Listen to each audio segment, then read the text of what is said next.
More Americans than ever shop, learn, and work online. As Washington correspondent Kyle Madura explains, for some, voting is next. Originally scheduled for Tuesday, West Virginia's primary is now June 9th, delayed to limit voters' exposure to coronavirus. But Tara Muncy already cast a digital ballot from the privacy and safety of her Charleston home. Well, it's pretty cool because it was so simple.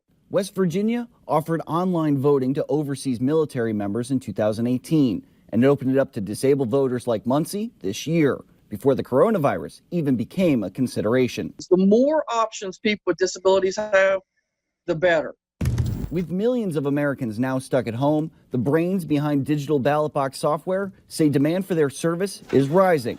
But the goal isn't to replace the polling place. I think I see this as always being a third or fourth option. What we're building is not ready to be used by the entirety of the U.S. population across the nation come November. Hillary Brazith is chief of staff for Votes. Brazith argues their system is verifiably secure with digital and hard copy paper trails. Trust is the most paramount thing. We're dealing with democracy here.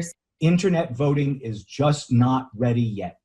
Paul Rosenzweig helped craft cybersecurity policy for the George W. Bush administration.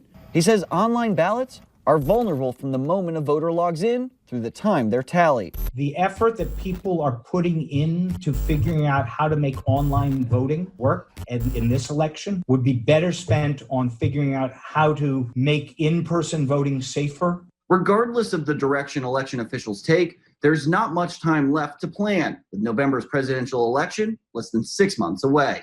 In Washington, I'm Kyle Madura.